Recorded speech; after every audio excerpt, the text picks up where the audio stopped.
dikasih kenikmatan yang begitu luar biasa, terutama nikmat iman, nikmat kesehatan, nikmat kesempatan, dan nikmat umur panjang, sehingga dengan semua itu kita bisa hadir di tempat ini guna melaksanakan kegiatan rutin kita, yaitu belajar dan mengajar. Jadi untuk mengawali kegiatan kita pada pagi hari ini, kita mengawalinya dengan doa, dan izinkanlah Ibu untuk memimpin doa pada kesempatan ini, dan insya Allah pertemuan Ibu yang berikutnya nanti yang memimpin doa secara bergiliran. Baik, marilah kita menundukkan kepala sejenak, kita berdoa. Berdoa mulai. A'udzubillahi minasyaitonirrajim. Bismillahirrahmanirrahim. Alhamdulillahirabbil alamin hamdan syakirin hamdan na'imin hamdan wafi'in hamdan wafi'in. Ya Rabbana lakal hamdu kama yanbaghi li jalalika al-karim wa 'azimi sultanik. Allahumma shalli ala Muhammadin wa ala ali sayyidina Muhammad. Raditu billahi rabba wa bil islami dina wa bi Muhammadin nabiyya wa rasula. Rabbi zidni ilma warzuqni fahman waj'alni min ibadikas shalihin. Amin. Amin ya rabbal alamin. Terima kasih. Mudah-mudahan apa yang kita pelajari pada pagi hari ini mendapat keberkahan dari Allah Subhanahu wa taala, sehingga bisa bermanfaat untuk diri kita dan juga orang-orang yang ada di sekitar kita. Anak-anak sekalian, sebelum Ibu melanjutkan pada materi, Ibu akan mengecek dulu kehadiran kalian. Kira-kira ada yang tidak hadir hari ini? Ada. Pada materi inti, Ibu akan mengecek dulu kehadiran kalian. Ibu absen ya, Nak ya? Ya. Fatia? Hadir. Arifan? Hadir dulu. Aisyah? Hadir dulu. Indah Sari? Amanda? Hadir Bu. Abdul Jalil? Hadir Bu. Muhammad Rizky? Hadir Bu. Vio Dani? Hadir Bu. Faisal? Hadir Bu. Berarti anak-anak Ibu semuanya hadir. Terima kasih ya anak-anakku yang soleh dan soleha. Jadi sebelum kita melanjut lagi pada materi, Ibu akan tanya dulu, ada tidak yang masih ingat dengan materi yang minggu lalu? Masih Bu. Masih Bu. Masih. Siapa yang ingat? Coba Anda, tentang apa sayang? Sejarah dan nafsu. Pintar. Jadi saya berharap materi-materi yang kita sudah belajar pada minggu-minggu yang lalu kita bisa menyimpan untuk apa? Untuk diri kita dan juga orang-orang yang ada di sekitar kita. Itu sangat bermanfaat sekali anak-anakku. Kalau kita berbagi ilmu.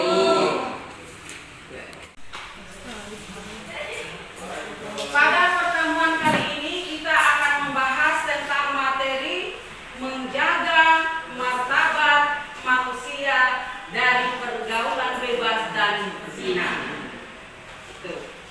Agama menyuruh kita untuk menjauhi pergaulan bebas dan zina.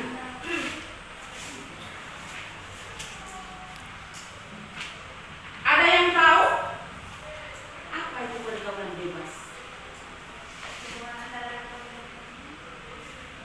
Hubungan antara laki-laki dan perempuan, apalagi ke dalam pengertian pergaulan bebas atau zina.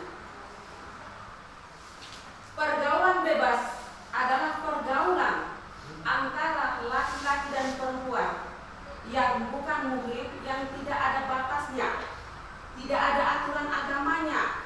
Jadi pergaulan itu bebas, sehingga akan menimbulkan hal-hal yang tidak diinginkan, sehingga menjerumus ke dalam perbuatan zina.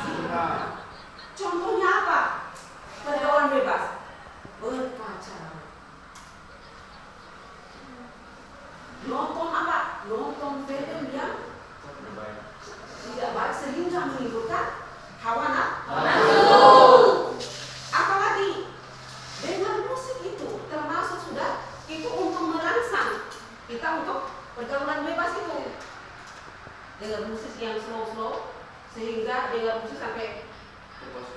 yang bukan bukan sehingga terjerumus ke dalam zina. Nah sekarang apa itu zina? Zina adalah hubungan laki-laki dan perempuan yang sudah mukallaf atau balik, yang tidak ada ikatan pernikahan yang sah menurut syariat atau Islam.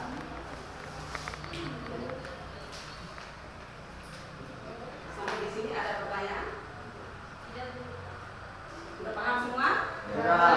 Alhamdulillah. Sekarang kita masuk di hukum berzina dalam Islam. Betapa beratnya itu. Kenapa Allah itu melarang kita untuk menjauhi pergaulan bebas dan zina? Karena hukuman. Berdasarkan hukum Islam, perzinahan termasuk salah satu dosa besar. Dalam agama Islam, aktivitas seksual oleh laki dan perempuan yang telah menikah dengan laki dan perempuan yang bukan suami istri yang sah termasuk perzinahan. Dalam Al-Quran dikatakan bahwa semua orang Muslim percaya bahwa berzina adalah dosa besar dan dilarang oleh agama. Agama melarang. Kenapa agama itu melarang? Karena agama itu menjaga kehormatan kita, terutama bagi anak-anakku yang perempuan. Kehormatan itu harus dijaga. Bagaimana cara menjaganya? Yaitu tadi, kita harus menjauhi segala sesuatu yang mengarahkan kepada zina. Kita berpegangan tangan saja begini, itu sudah zina itu kan. Kita sudah melihat begini, melotot dengan niat yang zina. Apalagi kita melakukannya, mendekati saja kita sudah disuruh. Mendekati saja kita tidak disuruh, apalagi kita melakukannya.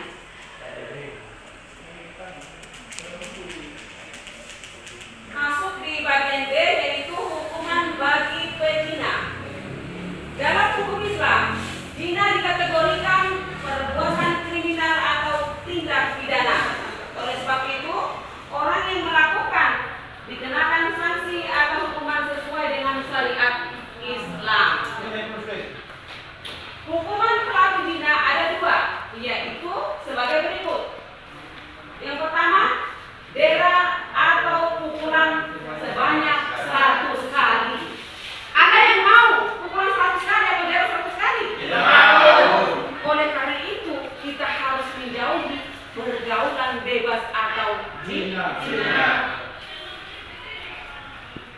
Kenapa agama itu melarang kita untuk menjauhi pergaulan bebas dan zina? Karena itu hukumannya itu terlalu berat. Coba bayangkan itu. Dera atau pukulan sebanyak 100 kali. Bagi pezina, poin musan dan ditambah dengan mengasingkan atau membuang pelakunya ke tempat yang jauh dari tempat mereka. Jadi sudah didera 100 kali anak. Setelah didera, kita diasingkan di tempat yang sangat jauh, di tempat yang sangat jauh dari keluarga. Pokoknya tempat itu adalah tempat orang yang paling hina, yang paling buruk perilakunya. Selama 1 tahun di sana. Coba bayangkan. Ya. Terus yang berikutnya, dirajam sampai mati bagi pezina muson. Apa pezina muson itu? Pezina laki-laki dan perempuan yang sudah balik, yang sudah menikah, maka hukumannya adalah dirajam. Bagaimana sisi rajamnya? Kita digali dulu banyak, diukur dulu badan kita berapa meter badan kita,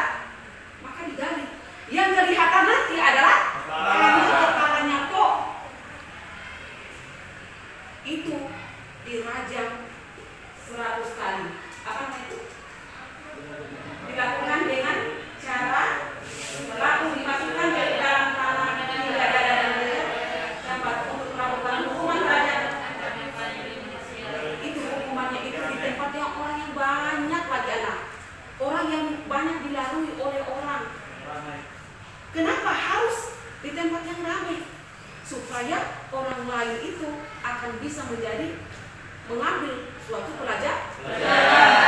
Di situ kita sudah dihukum, dilihat lagi oleh orang yang banyak. Bagaimana malunya kita, malunya keluarga kita, terutama orang tua kita.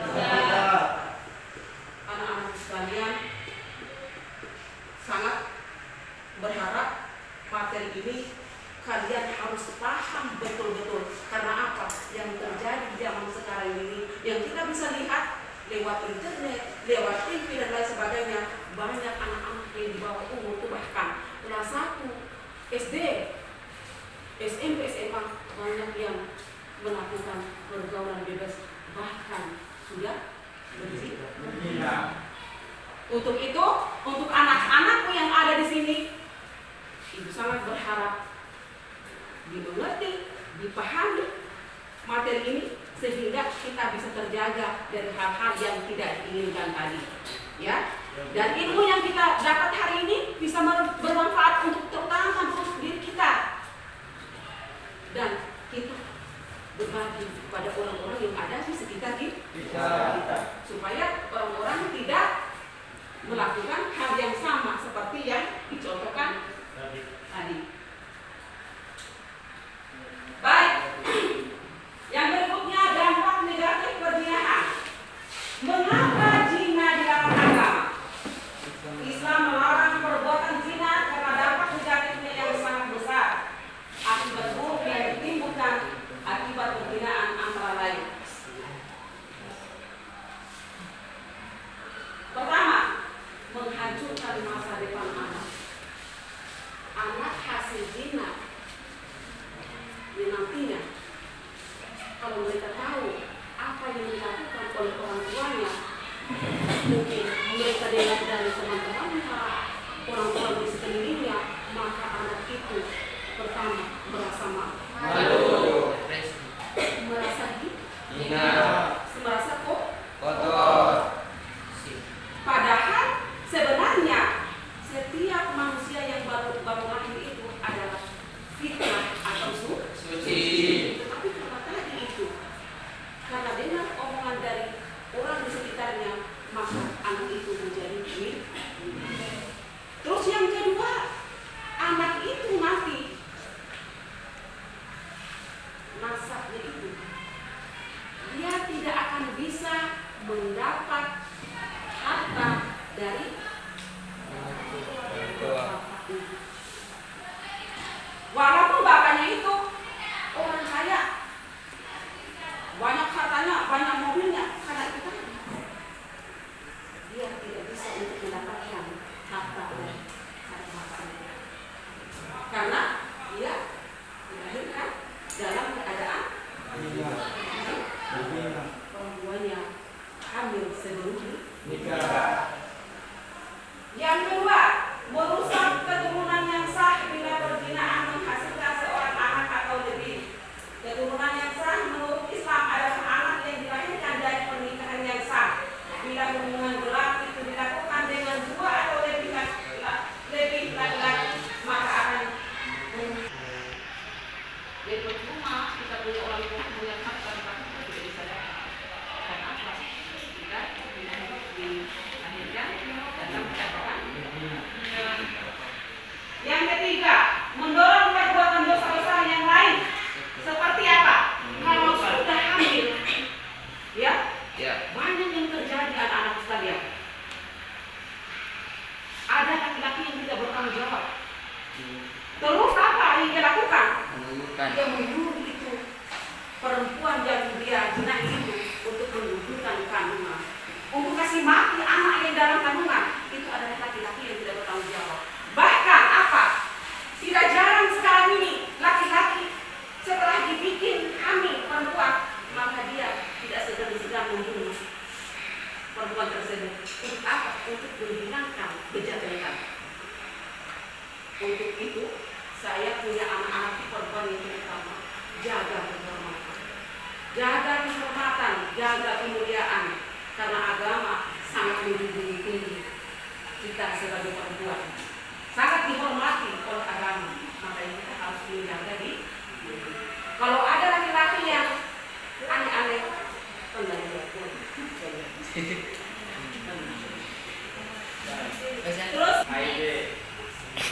karena apa? Sembarang kita tidak tahu orang itu sehat atau tidak. Makanya agama itu melarang.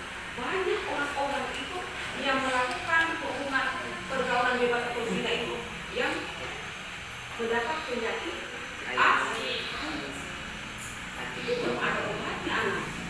Siapa yang rugi itu? Yang rugi adalah kita sendiri. Bukan orang lain, anak. Makanya agama itu melarang untuk pergaulan bebas. Yang kelima, terjerat hukuman berupa rajam sebanyak 100 kali atau sampai mati. Nah, dirajam tadi seperti yang ibu bilang, digali, dikasih masuk dalam lubang, tinggal hanya kepalanya toh. Diambillah batu, dilempar batu itu bukan batu yang besar tinggi 1 kali mati, tetapi batu yang sedang-sedang dilempar banyak orang sampai orang tersebut meninggal. Betapa tersiksanya. Lempar pakai ruangan jadi kita masuk dari larangan mendekati zina. Sekarang ibu mau tunjuk nih siapa yang bisa membaca surat Al-Isra ayat 32. Saya minta satu orang untuk membaca. Ya, silakan sayang.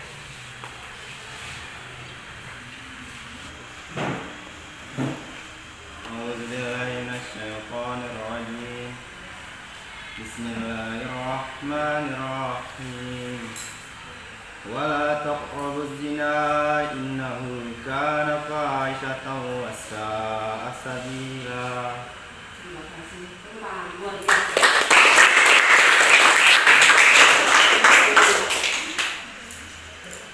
Ya. Ayat yang berkaitan dengan larangan mendekati zina yang berbunyi seperti yang dibacakan oleh saudara kita Bayu.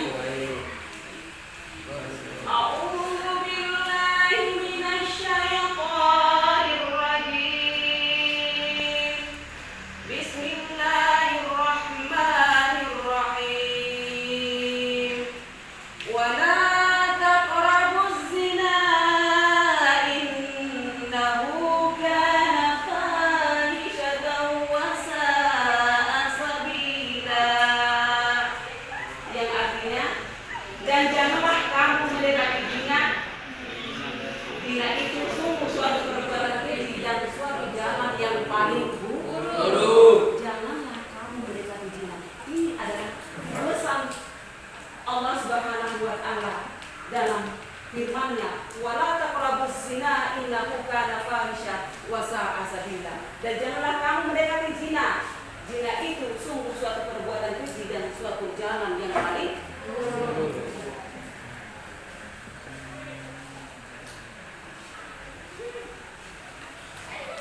Ayat berikutnya, surat An-Nur ayat 2. A'udzu billahi minasy syaithanir rajim. Bismillahirrahmanirrahim. Az-zaniyatu waz-zani fajlidu kulla wahidin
satu saudara, kasihan anakku ini dibuatkan seperti itu. Jadi hukum Allah itu bukan sama dengan hukum bumi.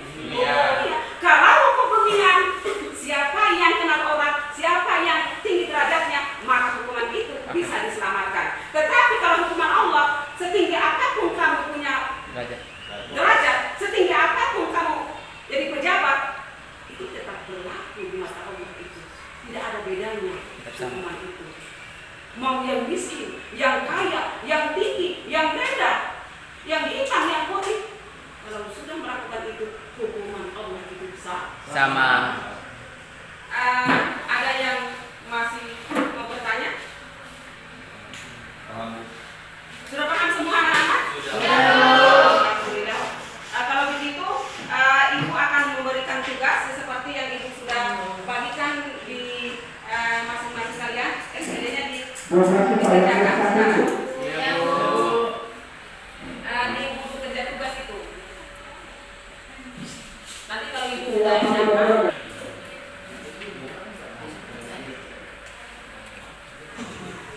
Sekarang kamu orang kerja kelompok kerja itu apa? Lembaran ini apa?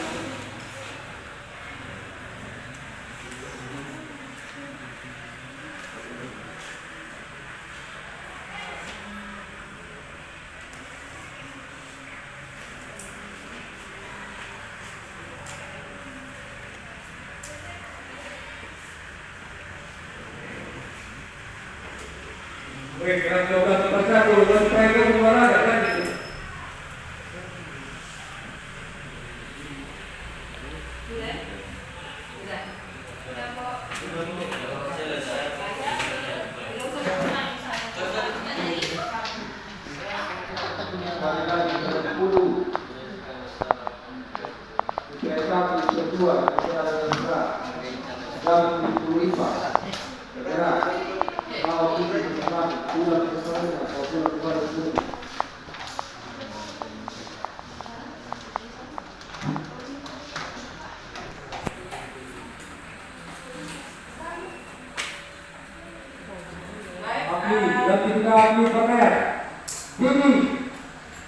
Tugas sudah kumpul semua. Mudah-mudahan pada minggu berikutnya kita akan bertemu kembali dalam keadaan sehat walafiat. Yang panjang ya. Terima kasih atas kerjasamanya kita selama ini. Dan melaksanakan kegiatan proses belajar mengajar dengan penuh semangat, penuh bahagia sekali Ibu lihat, dan mudah-mudahan pertemuan berikutnya kita bisa meningkatkan seperti ini lagi. Ya, terima kasih ya. Jadi sebelum kita menutup kegiatan pada pagi hari ini, marilah kita tutup dengan doa dengan membaca surat Al-Fatihah secara bersama-sama. Al-Fatihah. Bismillahirrahmanirrahim.